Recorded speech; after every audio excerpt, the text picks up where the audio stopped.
निशाने पाकिस्तान समुंड के किनारे ते सामुंडी फौज तरफा अज आलीशान तकरीब कोठाई हुई है जैमें मां बुधायां त ही सिंधी सकाफ़त दूर तमामनि सां उन्हनि खे वेलकम कयो पियो वञे।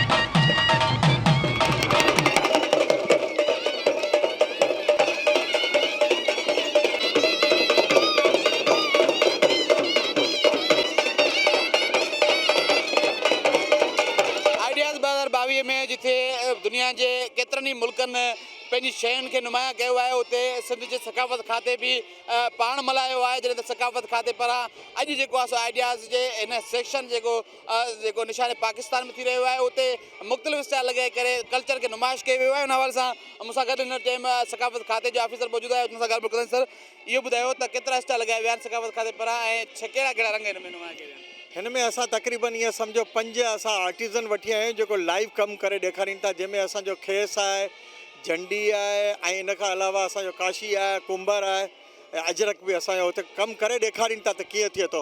उन खां अलावा असांजा 4 स्टॉल लॻियल आहिनि जंहिंमें पूरो रली आहे, असांजी टोपी आहे, ईअं मुख़्तलिफ़ सां हैंडीक्राफ्ट थर खां इहे पूरी सिंध खां माण्हू घुराया आहिनि। इन खां अलावा असांजा हिते इंस्ट्रूमेंटल प्लेयर आहिनि जेका वॾा नाले वारा आहिनि, सुरंदो आहे, अलगोज़ो आहे, उहे बि हिते परफॉर्म कनि पिया। इन खां अलावा असांजा सिंध जा जेका कल्चरल फोक डांसर आहिनि उहे बि परफॉर्म कनि पिया हिते। मुंहिंजो नालो उकबा सोलंकी आहे, मां फर्स्ट ईयर में आहियां। असां ॿ भेणूं आहियूं, पाण में ॿई मिली करे सुई धागे जी मदद सां रियल पेंटिंग्स ठाहींदा आहियूं, सुई धागे जी मदद सां। सुई सां थियल आहे पेंटिंग? जी जी, सुई धागे सां थियल आहे। अच्छा, उन में तव्हां ही फ्रेम कीअं ठाहियो आहे? जेकॾहिं ही वॾो स्पेस तव्हांजो कपिड़ो आहे, ख़ाली आहे, मतिलबु इहो तव्हां पहिरियों खाको ठाहींदा आहियो, पेंट कंदा आहियो या डायरेक्ट सुई सां शुरू कंदा आहियो? पहिरियों स्केच कंदा आहियूं, उन खां पोइ सुई सां स्टार्ट कंदा आहियूं। साईं, मुंहिंजो नालो फ़क़ीर मोहम्मद आहे ऐं तव्हांखे हाणे मिटीअ जो हिकिड़ो प्यालो ठाहे थो ॾेखारियां। अच्छा, प्यालो ये चिकी मिट्टी आहे? कहिड़ी मिट्टी आहे जेकी तव्हां ज़बरदस्त तरीक़े सां हिनखे ठाहियो था पिया, जीअं कयो था पिया, बुरे न थिए?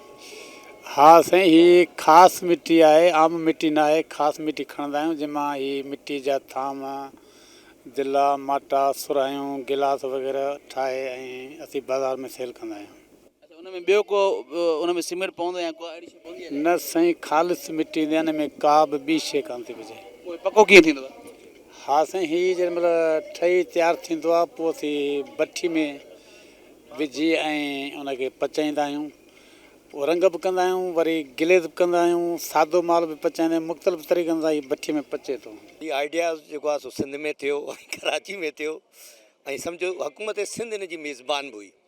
हीअ पाकिस्तान आर्मी सां गॾु गॾु हुकूमत सिंध बि हिन जी हुई ऐं हिते पाकिस्तान नेवी जो ई प्रोग्राम निशाने पाकिस्तान में जेको थियो आहे, इन में दुनिया मां 300 माना डेलीगेशन आया आहिनि, वफ़द आया आहिनि। उन सां गॾो गॾु हिते सकाफ़त जा सभई रंग हिते मौजूदु आहिनि।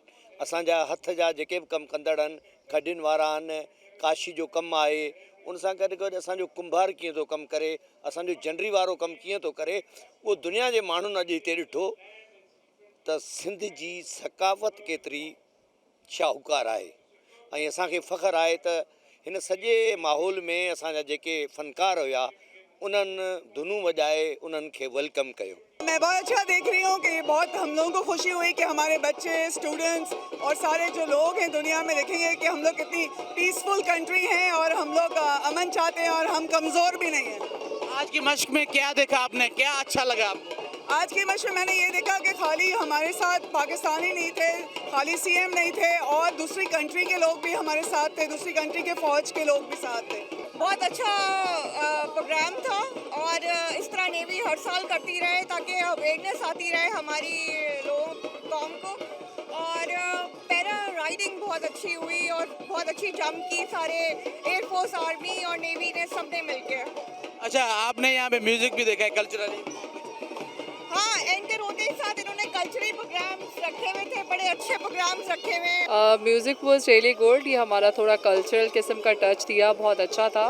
मोस्टली जो है वो जो आइडियाज़ का था और जिस तरह से हमारी आर्म फोर्सेस ने डेमोस्ट्रेशन दिया, अपनी एक्सपर्टीज़ दिखाई, that was really amazing and we are really proud of our Pakistani forces and specially long live Pakistan, long live Pakistan armed forces. सबसे अच्छी क्या चीज़ लगी जब वो हवा में उड़ते आ रहे थे?